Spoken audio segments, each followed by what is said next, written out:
semuanya, balik lagi di podcast 1% of Us, 1% dari kita untuk 99% kebermanfaatan orang banyak.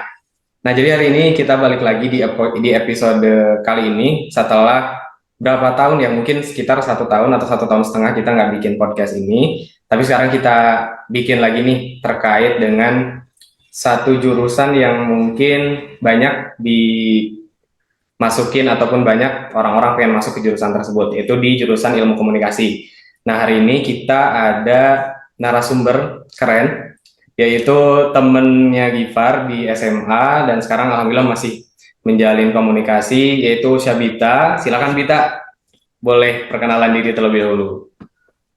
Halo audiens, apa tadi nama podcastnya? Podcast 1% of Us. Ya, 1% of Us. Kenalin, aku Syabita, biasa dipanggil Bita. Aku dan Gifar ini udah temenan deket banget ya nggak? Dari SMA. Kayak walaupun kita terpisahkan di kuliahan ini, kita tetap menjalin komunikasi kayak yang dia bilang gitu ya. Dan aku seneng banget sih diajak buat ngobrol dan berbagi tentang jurusan aku yang mungkin sebagian besar orang tuh masih mikir kayak ngapain sih di jurusan komunikasi itu sebenarnya kayak gitu. Oke, jadi halo Syabita atau Bita. Agak-agak canggung itu ya, karena kita udah lama nggak ketemu. Cuman kayak ya mungkin di akhir-akhir ini ada kayak ngechat beberapa kali dan terfikirkan kita bikin konten dulu nih gitu. Nah, jadi mungkin kita balik dulu nih ke masa SMA, Bit.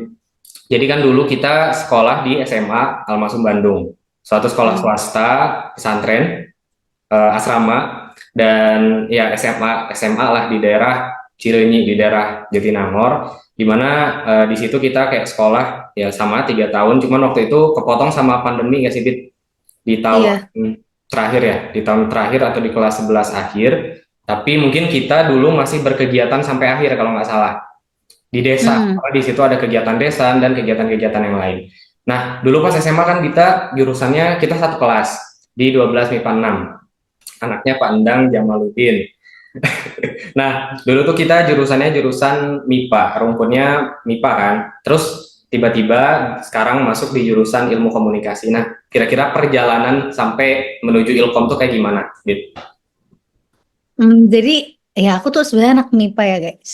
Karena ya namanya juga anak muda labil-labil gitu. Masuk aja dulu mikir berikutnya mah nanti aja gitu. Tapi untungnya alhamdulillahnya bisa gitu ya. Nah, kenapa aku sebagai anak IPA memutuskan untuk ambil komunikasi? Ini bukan untuk sombong atau apa ya, tapi kayak in fact aku termasuk anak-anak yang cukup cerdas di golongan MIPA gitu ya. Jadi pengetahuan IPA aku tuh sebenarnya lumayan gitu. Bahkan aku masuk ke apa sih ranking yang buat undangan itu kan. Nah, tapi kan sayangnya bisa ngambil ke Sosum, tapi aku diarahkannya untuk mengambil ke IPA gitu loh. Aku sempet tuh ngambil undangan ke matematika guys dan fisika. Emang iya aja karena kebetulan nilai aku besar di sana gitu. Tapi kenapa sih kayak emang kamu nggak sayang sama nilai kamu gitu kan? Nilai aku lumayan besar kan di IPA. Tapi aku malah ngambil jurusan komunikasi yang nggak ada apa ya, nggak ada pelajarannya gitu waktu SMA gitu. Dan kenapa aku bisa yakin untuk masuk komunikasi gitu. Nah, kalau aku tuh mikirnya nilai itu kan angka ya. Aku bisa punya nilai yang besar itu karena itu adalah bagian dari tanggung jawab aku untuk sekolah gitu. Makanya aku merasa, oh aku bisa nih masuk ke ranking yang lumayan atas selama SMA. Padahal sebenarnya aku lebih berminat di dunia komunikasi gitu. Dunia sosial, humaniora, aku tuh lebih seneng. Mungkin dari cara aku ngomong juga kelihatan ya teman-teman kalau aku tuh orangnya kayak gimana gitu.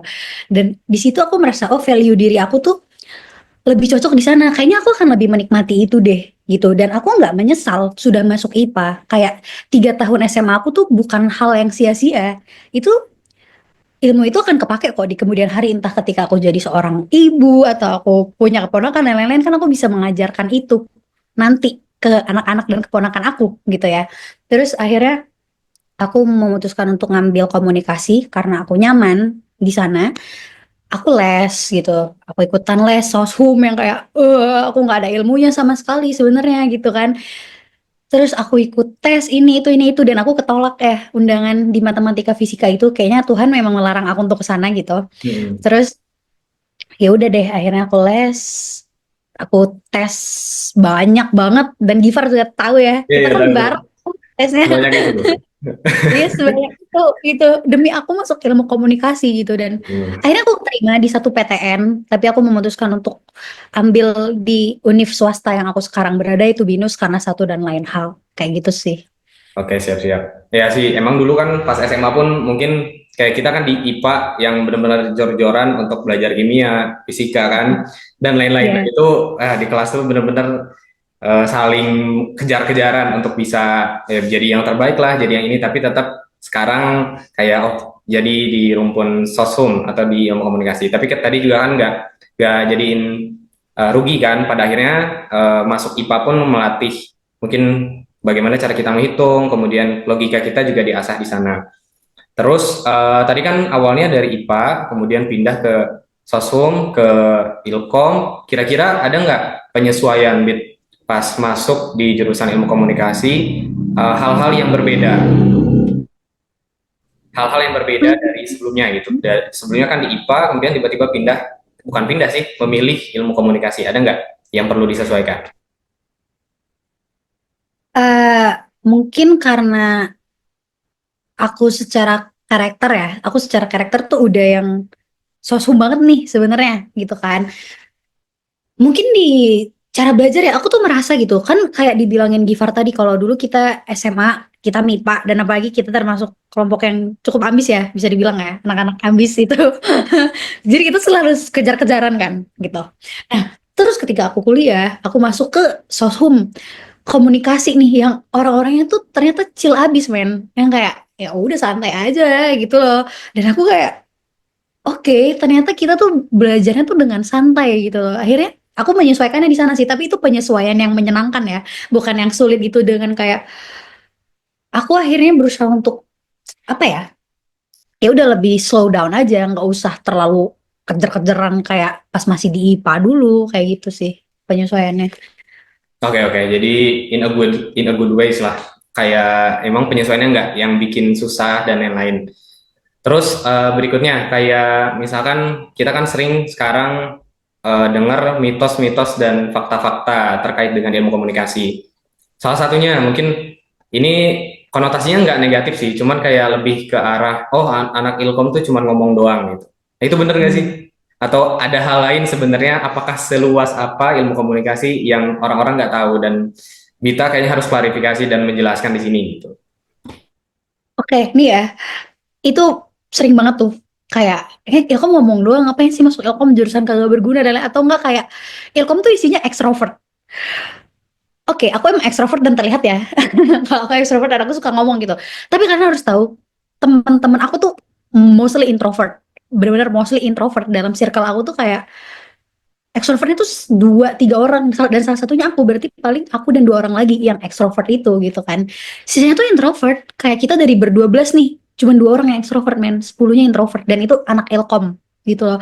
Jadi kayak Ilkom tuh nggak ngomong doang. Di Ilkom tuh kita belajar nih tentang Ilkom aku ya terkhususnya ya karena aku penjurusannya itu content creation sebenarnya jadi pembuatan konten digital gitu di situ tuh kita nggak cuman belajar ngomong kita belajar ngomong how to communicate how to public speaking gitu kan kita belajar di sana tapi ada juga ilmu-ilmu yang emang disediakan nih buat temen-temen yang oh mungkin dia nggak minat untuk berbicara kayak gitu berbicara dengan verbal tuh dia nggak minat jadi diarahkan tuh kayak we can speak through picture gitu kan kayak diajarin nih pengambilan angle dalam video itu kita belajar terus kayak shot dalam bikin video itu kita belajar juga kita belajar kamera kita belajar menulis kalau kamu nggak suka ngomong kamu bisa nulis kan opsinya gitu kan aku aslinya suka ngomong kelihatannya tapi makin kesini aku merasa aku lebih suka nulis gitu sebenarnya jadi kayak along the way itu akhirnya menemukan nih interest aku tuh di mana di bidang komunikasi karena kan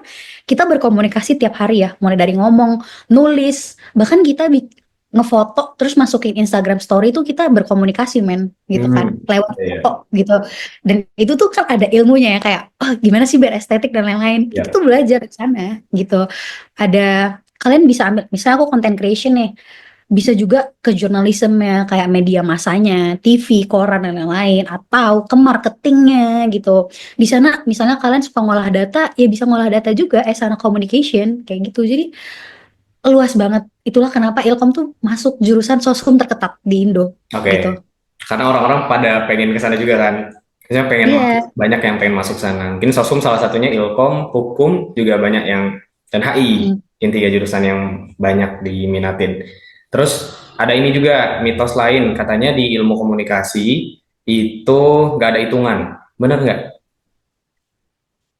Ini kayaknya tergantung penjurusan ya. Aku tuh Iya. lagi hoki. Jujur, kalau di kampus aku, di angkatan aku itu, angkatan kita maksud, enggak ya, Hmm. beda angkatan deh. Di angkatan aku nggak kebagian hitung-hitungan sama sekali angkatan aku ya. Kenapa? Tapi angkatan nggak tahu dari kurikulumnya tuh nggak ada. Nah, tapi angkatan atas dan angkatan bawah itu dapet statistika. Oh, di kalian nggak ada Hitung-hitungan. tapi statistika. Angkatan aku sama sekali nggak Oke. ada hitung menghitung gitu. Hoki mungkin ya. Oke, kalau di Mungkin. kedokteran itu perhitungan dasar. Jadi kayak misalkan Hmm, penjumlahan, pengurangan, perkalian, cuman ngitung dosis. Jadi bukan yang perhitungan-perhitungan integral dan lain-lain. Jadi memang perhitungan dasar aja. Tapi agak agak nggak kaget sih kalau komunikasi nggak ada hitungan. Tapi tadi karena di angkatan bitanya aja nggak ada. Tapi di yang lain ada iya. statistik. Terus kalau Statistik. hitungan-hitungan buat misalkan kan skripsi nih, ngerjain skripsi, mengerjakan dan lain-lain, ada istilah metode penelitian. Itu diajarin Hmm. perhitungan-perhitungan atau nggak ada di itu? Nah, kita ada matkulnya tuh, ada matkul spesifiknya. Aku lupa lagi di semester berapa ya? Empat kayaknya, empat apa lima gitu. Matkul research. Jadi di sana Oke. kita belajar kuantitatif, kualitatif research tuh Paling diajarin. Jadi, hitungan-hitungannya ada di situ aja ya. Tapi kalau hitungan-hitungan yang khusus untuk ilkom mungkin nggak banyak. Jadi teman-teman mungkin bisa menjadikan ilmu komunikasi sebagai pilihan kalau betul, nggak mau masuk jurusan yang hitung-hitungan. Terus betul. berikutnya ini Wit, terkait dengan jenjang karir nih. Jadi kan kalau Hmm, orang-orang masuk kuliah sebenarnya nggak semerta-merta untuk nyari kerja sih sebenarnya. Kalau misalkan orang yang berpikir luas mungkin berkuliah untuk meningkatkan skill, kemudian menambah wawasan, kemudian ya karena kan kita bakalan upgrade setiap harinya, terus bakalan lebih baik dengan cara meningkatkan pendidikan kita. Cuman mungkin di salah satu sisi kita juga melihat di situ kira-kira karir kita ke depan bakalan kayak mana. Nah, kalau di ilmu komunikasi sendiri, jenjang karirnya itu kayak gimana? Kalau misalkan bisa dijelaskan secara umum gitu. Atau profesi-profesi apa yang bisa teman-teman jadikan apa ya pilihan setelah teman-teman masuk jurusan ilmu komunikasi. oke. Komunikasi itu aku udah bilang kan di awal luas banget. Mulai dari mass communication, content creation, marketing communication. Kalau aku sendiri, kita berbicara tentang aku ya, yang real, yang aku udah pernah gitu. Aku selama kuliah tuh udah 3 kali, 4 kali mungkin, ya empat, udah 4 job position yang aku pernah cobain. Satu itu content creator, pastilah ya di masa sekarang gitu kayak Hmm. aku pernah jadi content creator di salah satu kayak manajemen gitu. Dan ya tahu lah kerjaan content creation tuh promosional dan lain-lain gitu kan. Terus yang kedua, sosial media. Entah kalian social media spesialis, social media analyst, social media fafifu was was was itu anak Elkom bisa banget. Dan aku pernah jadi social media spesialis selama 6 bulan di salah satu akun besar Instagram. Kayak Hmm. kerjanya enak, fleksibel, beneran fleksibel. Nah, one fact about communication student itu fleksibel kayak aku bilang di awal kan. Ya. Kita tuh santai masuknya dan pekerjaannya pun bisa dilakukan dengan fleksibel aja sebenarnya from everywhere gitu. Dan sosmed ini benar-benar from everywhere aja kerjanya gitu. Terus yang ketiga, aku kemarin magang jadi news production assistant. Nah, ini aku agak melipir nih ke jurnalisme nih gitu. Hmm. Itu aku kerja di TV kan, jadi asisten produser lah gitu. Terus yang terakhir aku jadi reporter. Ini bukan di TV tapi di .com. Di Oh, kayak berita boleh gitu disebut ya. gak sih? Apa sih .com tuh? Sejenis artikel yang website itu atau Iya, artikel bukan? website. Ya, website. Gitu, website. Kayak misalnya kalian, aku di Kompas sih kemarin, kompas.com. Nah, itu Hmm. kayak nulis di salah satu kanalnya for 4 bulan gitu-gitu loh. Jadi banyak. Itu dia yang pertama kita udah dapet tuh yang digitalnya. Terus yang kedua udah dapet bidang jurnalismenya gitu. Nah, aku belum pernah nyobain tuh yang marketing. Bisa banget tuh anak komunikasi di marketing. Entah jadi PR-nya, entah jadi marketernya, entah jadi apa kreatifnya juga bisa gitu. Terus misalnya untuk industri perfilman, scriptwriter anak Elkom bisa banget. Terus videographer juga bisa banget, editor bisa banget. Jadi banyak bener-bener banyak, tinggal kalian pengen bidang apa nih? Mass, media, marketing, or digital marketing, atau pertelevisian, atau perfilman, atau industri apapun itu pasti ada aja lowongan buat anak komunikasi itu ada aja gitu. Oke, oke. Jadi benar-benar ini ya, kayak luas banget pilihan pekerjaannya. Mungkin salah satunya juga bisa kita terjun di dunia pemerintahan mungkin, Bet. Kayak ilmu Oh iya komunikasi lupa. ini ya. Kayak Iya, iya, iya. Mas, mungkin yang kemarin pernah dibahas, apalagi mungkin jurus formatur-formatur lain di kayak sekarang kan lagi booming-boomingnya CPNS dan lain-lain. Hmm. Itu juga mungkin banyak formatur-formatur yang bisa dimasukin oleh orang-orang di jurusan ilmu komunikasi. Tadi kan kita ngebahas terkait dengan kayak ilmu komunikasi ini bisa banyak sekali masuk di jurusan, ilmu komunikasi itu bisa masuk di berbagai lowongan-lowongan pekerjaan lah intinya. Terus ada satu sih yang pengen pertanyain terkait dengan kayak orang-orang yang jadi presenter gitu-gitu, Bit.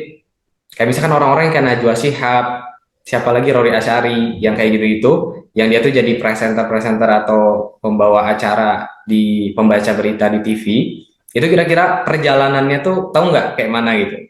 Karena dulu mungkin pas SMA, Far pernah bercita-cita untuk ke sana, cuman mungkin sekarang agak sangat-sangat berbelok ke dunia kesehatan. Nah, kita pengen nanya ke Bita, berdasarkan pengalaman Bita, kalau misalkan melihat orang-orang yang berhasil sampai ke tahap pembaca berita dan lain-lain itu kayak mana gitu? Jalurnya, apakah selalu dari ilmu komunikasi atau enggak? Em, aku kan pernah sekali di TV dan sekali di .com ya. Berarti kayak Mhm. jurnalis banget nih. Dan satu pola yang aku temukan adalah mereka hampir, aku nggak tahu untuk yang lain ya. Sebagian besar itu mereka berawal dari menjadi jurnalis kayak reporter gitu, kayak aku nih gitu. Kayak aku kemarin reporter. Misalnya kita ngomongin TV nih, itu mereka tuh startnya dari reporter TV. Kalian tahu kan bedanya? Kamu tahu kan berbedanya newscaster sama reporter yang di Iya, lapangan ya. Paham, paham. gitu kan? Paham kan? Nah, mereka tuh mostly bermula dari reporter lapangan ini dulu gitu. Jadi masih yang kayak liputan sana sini ke sana kemari panas-panas gitu-gitu kan. Terus pakai baju kejer-kejeran dan lain-lain gitu kan.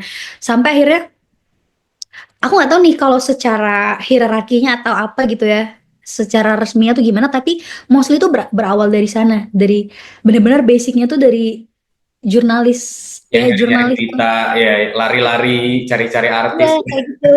Oke, oke. Iya. Terus aku mau nambahin nih. Terus mungkin salah satu kenapa akhirnya bisa nih naik ke sana tuh karena aku udah 2 kali ya di media massa gitu. Dan satunya tuh aku benar-benar jadi reporter nih, benar-benar jadi reporter gitu. Aku realize kalau relasi kita tuh seluas itu jadinya, Oke. secepat itu gitu loh. Jadi mungkin salah satu alasannya juga dari sana bisa jadi kan kayak kita berkenalan nih dengan banyak jurnalis gitu kan. Aku aja selama magang entah berapa jurnalis yang aku kenal gitu kan. Aku berkenalan dengan jurnalis, aku dengan kenalan dengan jurnalis senior dan lain-lain, ngobrol terus diajak untuk bikin buku trilogi dan lain-lain gitu kan. Nah, dari sana kan sebenarnya kita bisa buka path kita sendiri kan. Kita mau kemana gitu loh. Mungkin untuk seperti orang-orang yang jadi jurnalis besar itu pasti mulainya dari sana dulu nih, dari kecil terus akhirnya mereka kayak oh, menunjukkan aku tuh jurnalis yang hebat. Aku bisa loh jadi jurnalis yang oke gitu. Sampai akhirnya ya udah jadi jurnalis terpandang Akhirnya gitu jadi sekarang. juralis ternama atau oke, sih. Bita sendiri mau kemana, Bit? Sejauh ini? Kan mau lulus nih, ceritanya mau lulus dari S1 Ilkom. Berikutnya udah intern, udah magang bla bla bla. Nah, sekarang gambarannya pengen melanjutkan kemana? Aku sebenarnya mau jadi orang kaya aja, enggak sih. Eh, nikah aja, Terus Bit. aku enggak. Untuk plan aku sementara tuh aku akan pertama aku mau skripsi dulu ya. Udah selesai sih skripsinya tinggal wisidang. Doakan aku, guys. Amin. Kan 40 Semoga. orang amin Amin kan, amin dikabulkan. kan. Ya, ya. Terus habis itu aku rencananya aku mau balik daftar lagi tuh ke Kompas. Aku mau jadi jurnalis Oh, lagi oke. gitu. Oke, oke. Terus aku akan S2 gitu. S2. Oke. Berniat jadi dosen atau enggak? Enggak. Enggak, aku kayaknya orang yang sangat bebas ya. Oke, Makanya aku oke. memilih jadi jurnalis gitu. Oke, oke. Semoga rencana-rencananya bisa terlaksana ya, Bit. Terus dipermudah juga skripsi, terus bisa wisuda cepat juga. Oke, berikutnya mungkin pertanyaan the next itu terkait dengan ini ya, setelah mitos dan fakta tadi kan udah selesai nih. Terus kan banyak para penonton nih atau para pendengar yang pengen masuk ke jurusan ilmu komunikasi, kayak bertanya-tanya, apakah kayak saya pantas nggak ya, atau saya bisa nggak ya masuk jadi mahasiswa ilmu komunikasi. Di sini bukan cara masuk ke ilkomnya, cuman lebih ke ada nggak sih karakteristik gitu, kayak orang-orang ilkom tuh kayak gini, atau misalkan orang ilkom tuh kayaknya orang orang seperti ini cocok masuk jurusan ilmu komunikasi berdasarkan pengalaman Bita sejauh ini. Kayaknya nih ini fun fact ya. Hmm, Sebagian dari teman-teman aku itu mereka masuk Ilkom karena apa? Karena mereka mau mengasah kemampuan komunikasinya. Keren kan? Jadi aku tuh menemukan dua tipe orang. Satu, oke. orang yang pertama yang kayak aku. Yang aku emang udah pede nih sama skill komunikasi aku. Jadi aku mau merintis jalan di bidang komunikasi. Dan tipe yang kedua adalah mereka yang merasa mereka kurang dalam hal komunikasi. Jadi mereka masuk ilmu komunikasi untuk belajar komunikasi. Kayak gitu. Oke, jadi pure bener-bener kayak menyadari kekurangannya, terus ya oke, saya mau belajar gitu. Itu ya. Iya, dan orang yang kedua menurut aku keren karena kayak despite of kekurangan yang dia rasa dia punya, dia memilih untuk terjun nih ke sini gitu. Apalagi kayak, oh takut nih ilmu komunikasi ngomong-ngomong nih, aku takut ngomong nih, aku introvert dan lain-lain. Tapi mereka milih masuk ke sana gitu. Jadi menurut aku kayak kalau emang kamu mau, ya udah masuk aja, hajar aja gitu. Ntar juga seiring berjalannya waktu kamu akan nemuin kok yang kamu sukai dari jurusan apapun itu ya. Nggak Hmm. tahu sih jurusan lain, nggak jadi jurusan komunikasi deh, jurusan komunikasi gitu. Oke, Terus kamu oke. akan menemukan lah apa yang kamu enjoy gitu. Karakteristiknya mah sejauh ini aku tahu agak santai aja sih orang-orangnya. Kayak ya udah chill aja gitu kita. Aku dan Oke. teman-teman mungkin ya yang agak chill gitu. Kalau yang lain mungkin aku kurang tahu. Terus mungkin kita kelihatannya kayak yang ekstrovert tadi itu loh, Nah, kelihatannya gitu. ya emang kelihatannya kayak gitu. Iya Ya enggak kan? kan? Tapi Kelihatannya kayak introvert juga banyak gak sih? Introvert juga banyak mungkin kayak extrovert. iya. Ya di jurusan apapun kayaknya kayak gitu semua. Maksudnya ada Iya, introvertnya, ada extrovertnya. Karena kayaknya nggak berhubungan juga kayak orang-orang yang introvert nggak boleh di jurusan apa, atau ya pasti semua orang ada di sana.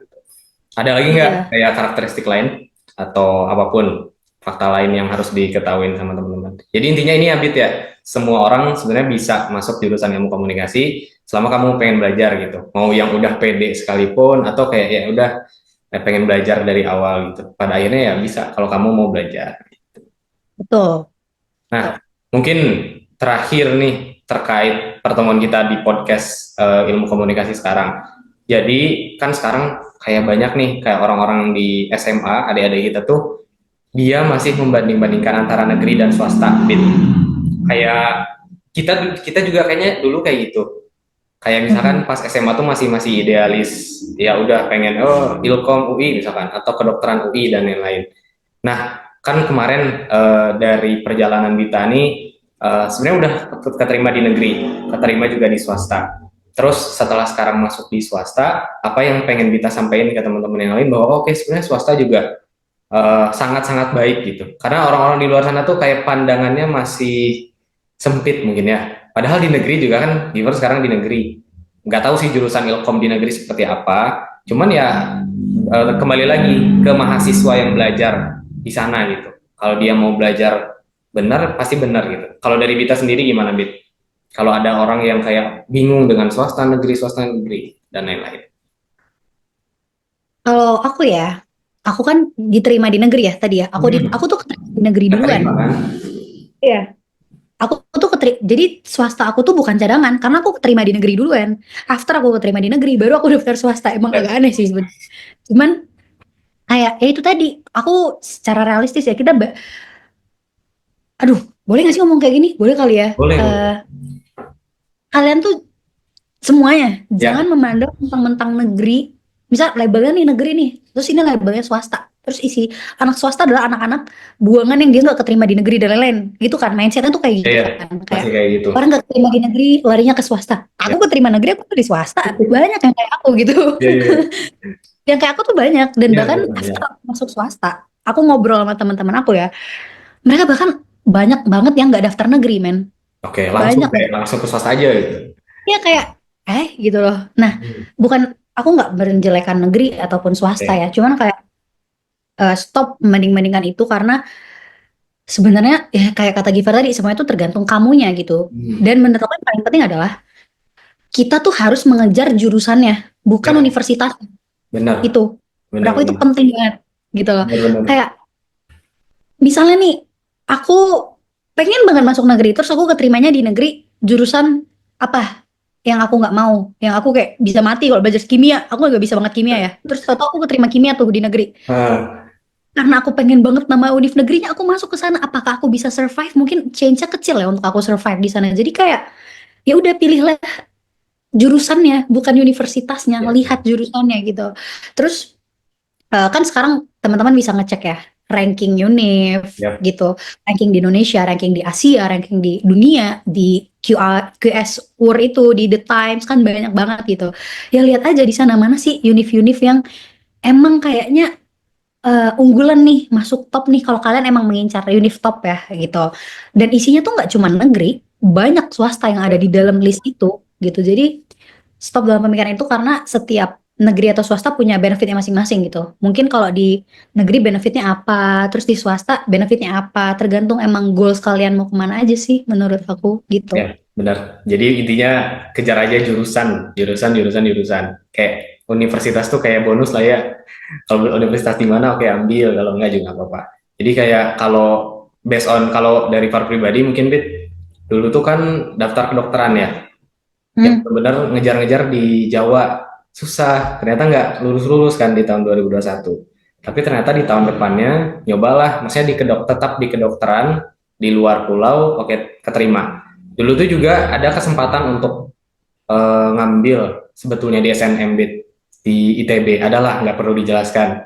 Jadi pas SMA itu ada kesempatan untuk ngambil suatu jurusan di ITB yang itu tuh sebetulnya sangat besar kemungkinannya untuk diterima. Cuman jurusannya nggak sesuai. Alhasil jurusan itu nggak diambil dan gap year dan tahun depannya alhamdulillah dapat gitu. Jadi mungkin benar sih ambil jurusannya, terus kalau universitasnya mungkin jadi bonus. Terakhir, closing statement dari Bita tentang apapun, utamanya mungkin ilmu komunikasi, atau mungkin kehidupan, dan lain-lain, di podcast kita pada hari ini. Silahkan Bita. Aku kayak udah senior banget ya dalam menjalani kehidupan, padahal aku baru 20 tahun hidup di dunia ini loh. Gak apa-apa. Enggak, pesan aku cuma satu, santai aja guys. Kayak jalani hidup kalian dengan santai. Iya, iya. Santai itu bukan berarti kita lalai ya. Ingat, santai bukan berarti lalai. Santai itu sama dengan kita menikmati.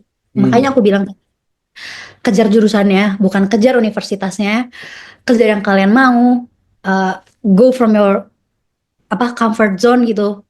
Itu tuh termasuk santai gitu loh. Kayak menjalani kehidupan dengan santai dan menyenangkan, tapi semuanya tetap selesai gitu. Menurut aku sih, misalnya aku kayak gitu ya, karena kesehatan kalian, kesehatan kita semua tuh lebih penting daripada apa semua yang udah kita rencanain. Kalau misalnya kita nggak enjoy, kita nggak santai, dan berakhir kita sakit secara mental dan fisik, apa yang kita rencanain pun nggak bakal berjalan dengan lancar gitu. Jadi pesan aku itu sih, santai tapi jangan lalai gitu. oke. Oke, diterima pesannya. Santai tapi jangan lalai. Oke, mungkin itu aja nih pembahasan kita pada hari ini di podcast 1% of Us, episode ilmu komunikasi dengan Sabita Putri Handri. Terima kasih banyak Bita karena udah mau diajak ke podcast, walaupun podcastnya agak-agak ya beginilah, tapi semoga ada bermanfaat untuk teman-teman kita di luar sana yang pengen mengetahui tentang ilmu komunikasi. Kalau misalkan ada yang mau nanya-nanya nih Bit, atau mau menghubungi Bita kah, atau bertanya kah, kira-kira Bita bisa dihubungi di mana? Email kah? Atau akun media sosial kah? Dan lain-lain. Pun media sosial aja, Instagram @syabitaph. Nanti ditulis sama Gifar ya. Oke, Syabita PH. Nanti teman-teman bisa berbondong-bondong ke IG-nya. Jadi ini ya nanti selebgram. Enggak deh. Oke, mungkin itu aja pembahasan kita hari ini di podcast 1% of Us. Semoga bisa bermanfaat untuk teman-teman, untuk Bita juga, untuk Gifar juga, dan teman-teman lain yang mendengar podcast kita pada hari ini. Sekian dari kami. Assalamualaikum warahmatullahi wabarakatuh. Bye-bye. Thank you, Bita. Terima kasih, terima kasih. Thank you.